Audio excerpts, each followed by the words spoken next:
This is the overflow room. All of your comments are going to be recorded, transcribed, and delivered to the MTA board.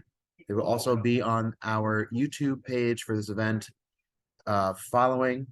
So all your comments are documented. We're going to start off with one comment from Yuki Endo, who is a advocate in the disability space, talking about bus service. So we'll get started with that right now. And then we'll go to Rick Horan after. My name is Yuki Endo, resident of Jackson Heights and Passengers United member.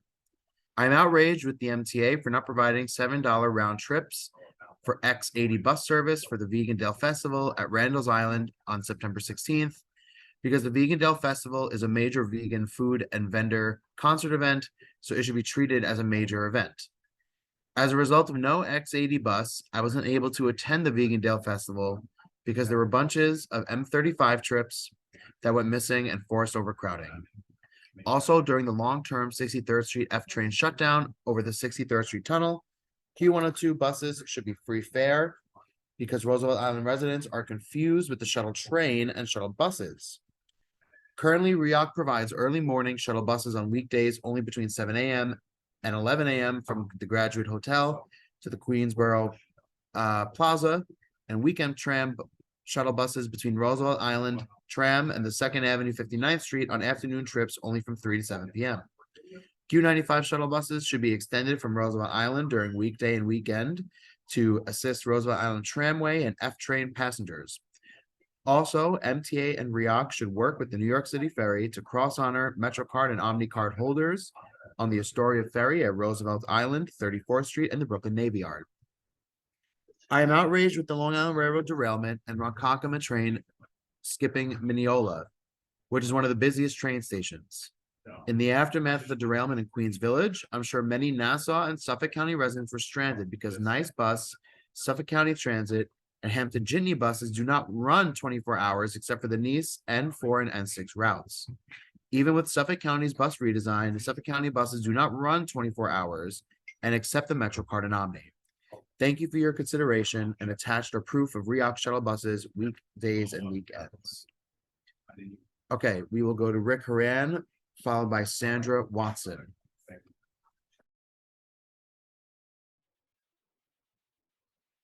Thank you, Dan. Good morning. The MTA's 20-year capital needs assessment is scheduled to conclude on October 1st. These are exciting and hopeful times for South Queens residents whose long commutes became even longer when the city severed the borough's only north-south rail line known as the Rockaway Beach Branch in 1962.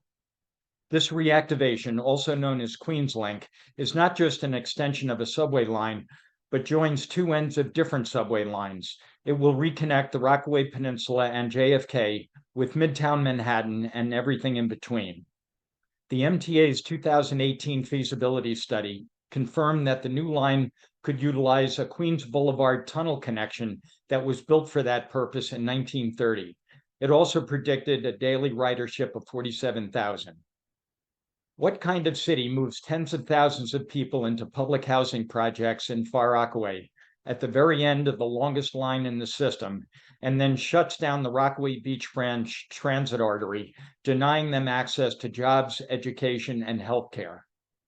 After 6 decades of this inequity, the city has responded by announcing that they will use the city-owned 3.5-mile right-of-way for a park. Allowing politically connected affluent actors to deny people of color access to good transit is not only a bad idea, it's against the law. The Federal Transit Administration's Title VI program is designed to ensure that the level and quality of transportation service is provided without regard to race, color, or national origin. Thankfully, it is also a key component of the MTA's comparative analysis. We look forward to an objective, transparent, and equitable 20-year capital needs assessment. It's time for the city, state, and MTA to work together to correct a tragic mistake and reactivate the Rockaway Beach Branch and commission an EIS for the Queenslink Rails and Trails project. Thank you. Thank you for your remarks. Our next speaker will be Sandra Watson, followed by James Futrell.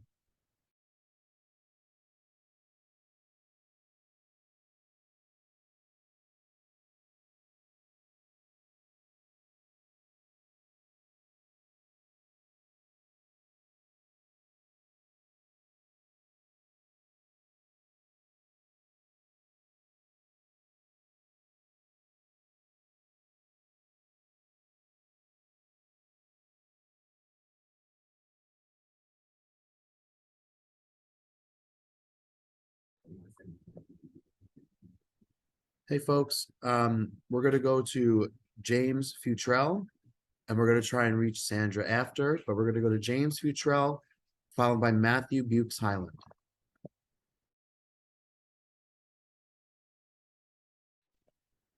How you guys doing? Good morning.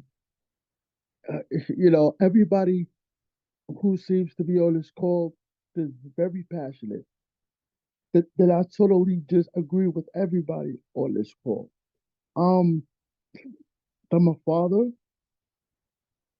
I'm a husband, and just traveling, back and forth for different doctor's appointments and going to school and things have been so much, simpler taking the cab service.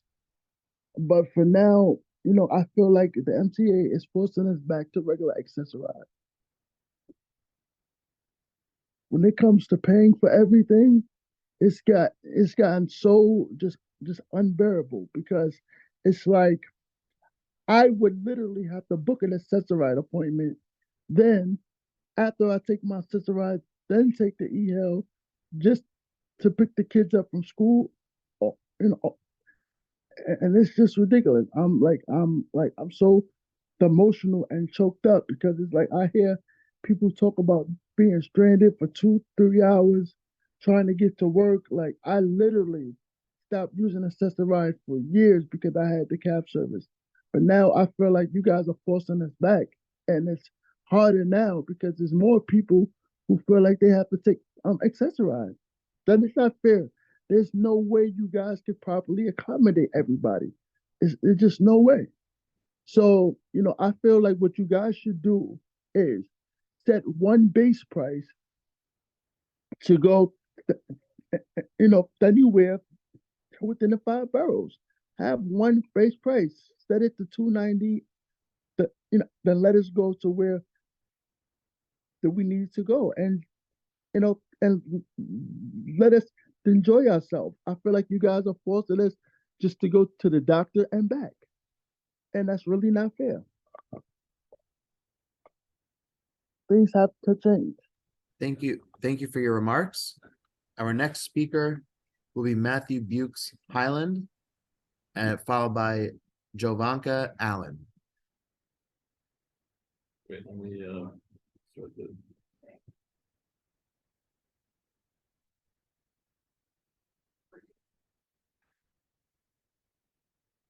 Just a moment, Matthew. You're still on mute, Matthew.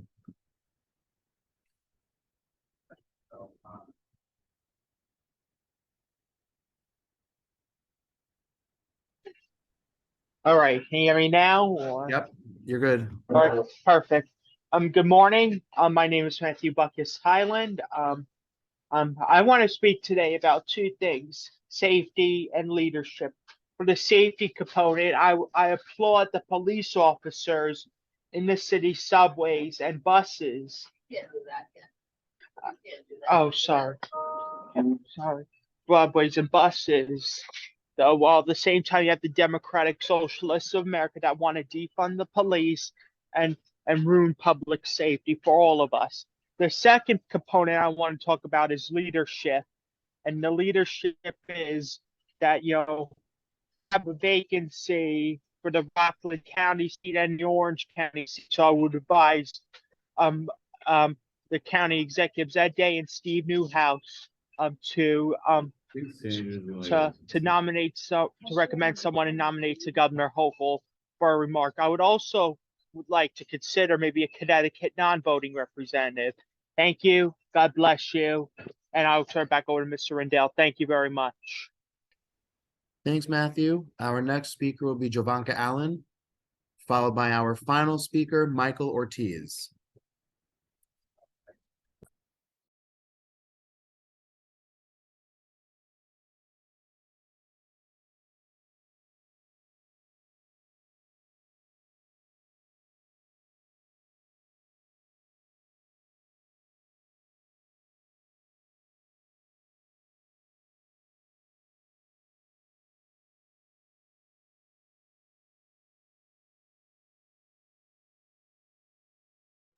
Okay.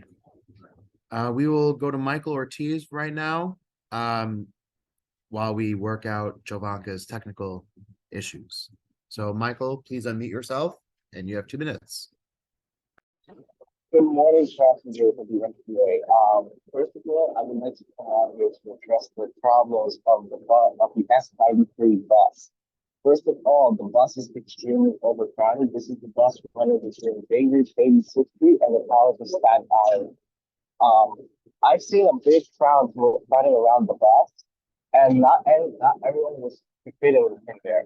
Once I saw the crowd, it left 20 people behind. 20 people were left behind from one bus. There should be multiple buses on standby at the College of Staten Island stop to accommodate those people. The bus should be running every 5 minutes between Bay Ridge and the college itself. This is not acceptable to leave that many people left behind. The lines have been very long. This is proof of demand of service. You should also consider weekend service as well, because people have to go there on the weekends as well. So please, we do not want people to transfer from the 53 to the 62 just to go there. It should be a one-seat ride on weekends as well. It should be operating 7 days a week. Thank you so much. Thank you for your remarks. Jovanka, are you able to unmute yourself?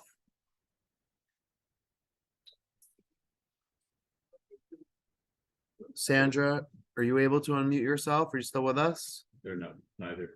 Okay. So that concludes our, Oh, they're back. Good luck. okay, Govanka's back. They're joining now. Both? No, Okay. Okay. I'm asking to unmute. I didn't know you were still doing virtual. Jovanka, you are our next speaker and you have 2 minutes. Hi, thank you. That's having a technical difficulty. So good morning. My name is Javanka Allen, and I am speaking about the eHail program on behalf of relatives and friends that have highly benefited from the program. I think that changing the phase now to phase 2, it's unaffordable. It's not as safe. It's just not logical. You are changing the quality of life for people. People don't have access to do their errands, to go to school, to go to work, and to live a full life. They are experiencing huge issues, not just mental, but other health issues. You can have anything from a sore from sitting in and accessorize for unreasonable amount of times to get from point A to point B, because the system with the accessoride is so congested. So reverting back to the original plan, the original cost is what I'm advocating for.